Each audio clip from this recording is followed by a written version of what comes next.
Didik TV KPM.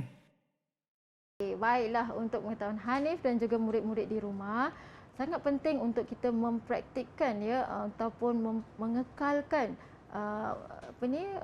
gizi seimbang dalam setiap pemakanan kita sehari, kerana tujuannya adalah satu, untuk mengekalkan kesihatan. Okey, jika dilihat di sini, sebenarnya Kementerian Kesihatan Malaysia telah menjalankan satu tinjauan kesihatan mobiliti kebangsaan tahun 2016 yang mana menunjukkan peratus rakyat Malaysia yang mempunyai penyakit-penyakit tersebut. Okey, baik, penyakit-penyakit tersebut adalah seperti penyakit kencing manis, tekanan darah tinggi, paras kolesterol tinggi, obesiti dan juga berat berlebihan. Okey, baik, kita akan lihat berapa peratusan setiap penyakit. Okey, kencing manis 17.5% daripada rakyat Malaysia. Manakala tekanan darah tinggi sebanyak 30% rakyat Malaysia. Tinggi cikgu kan? Ramai tu cikgu, kencing manis hampir 1/5 daripada rakyat Malaysia. Betul, ramai tu Hanif. Okey, seterusnya penyakit paras kolesterol tinggi sebanyak 47%, obesiti di kalangan rakyat Malaysia sebanyak 17% dan berat berlebihan 40%. Hanif, nampak begitu membimbangkan, betul tak? Saya setuju cikgu, dan kadang-kadang sebenarnya penyakit ini boleh juga membawa kepada penyakit-penyakit lain juga ya cikgu. Betul. Okey, baik. Kenapa masalah-masalah atau penyakit tadi timbul adalah disebabkan menunjukkan diet dan juga gaya hidup yang tidak sihat. Okey. Seterusnya, bagaimana kita boleh mengelakkan penyakit-penyakit tersebut daripada di kalangan rakyat Malaysia? Pertama, kita galakkan supaya mengamalkan gaya hidup sihat. Contohnya dalam pemakanan, pengambilan pemakanan yang rendah kandungan gula, garam, minyak dan lemak itu sangat penting. Okey, baik, seterusnya apa yang perlu kita lakukan? Kita perlulah melakukan senaman. Senaman dan tidak merokok. Berapa kali senaman yang kita tak buat ni, Hanif? Kita kena buat baik senaman sambil cikgu bercakap pun kita lakukan senaman di situ, tapi tak apa, saya masih memberikan perhatian cikgu. Ini penting, jangan lakukan banyak senaman dan jangan merokok.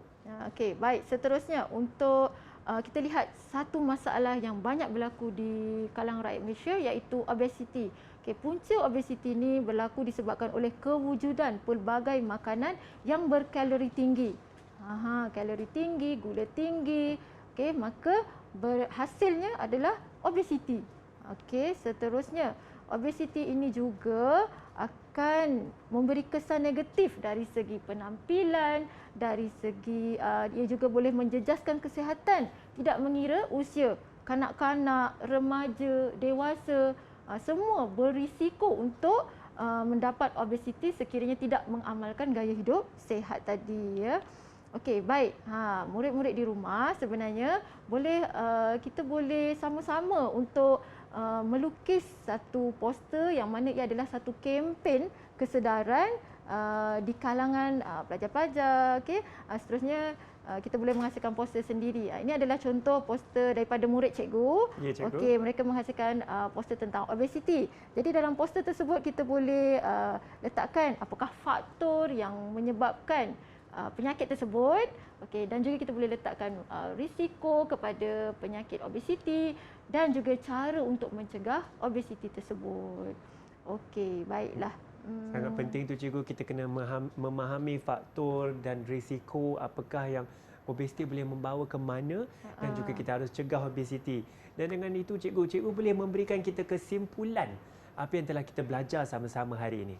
Okey, baiklah, daripada awal tadi kita dah belajar tentang gizi seimbang. Okey, kita dah mengetahui bagaimana menyediakan makanan mengikut kuantiti yang betul. Okey, kita juga telah mengetahui faktor-faktor keperluan yang mempengaruhi pengambilan makanan seseorang. Okey, dan seterusnya murid-murid dan rakan-rakan di luar sana juga dah belajar bagaimana kita mengira nilai kalori setiap makanan yang kita ambil. Jadi dengan ilmu tersebut kita boleh merancang satu gizi seimbang atau merancang satu hidangan yang sihat untuk pemakanan kita setiap hari. Jadi pemakanan seimbang ini adalah sangat penting kerana tujuannya adalah untuk mengekalkan kesihatan tubuh badan kita. Betul, itu sangat penting. Dan apa benda yang cikgu telah ajar kita hari ini, Cikgu Khairunisa berkongsi, kita harus ingat bukan saja kita belajar di dalam kelas tapi kita mempraktikkan dalam kehidupan seharian, Ya, cikgu. betul. Baik, cikgu. Sekarang saya ingin tanya kerana saya telah ada buah naga, buah mangga, buah apple di sini, cikgu. Apakah pendapat cikgu mengenai prestasi keseluruhan saya hari ini? Okey, memandangkan Hanif tadi mengikuti pembelajaran dengan baik daripada soalan yang pertama, kedua, ketiga dan menjaga aktiviti pengiraan dengan baik, maka cikgu akan tambah lagi ganjaran untuk penuhkan bakul dan banyak lagi buah-buahan sihat. Okey, kali ini cikgu nak bagi apple hijau. Okey, dapat lagi, cikgu nak cikgu. bagi apple merah. Okey, dan Penuh dah, juga cikgu, bakul buah saya ni. hadiah utama kita, buah Hadiah mangga. utama.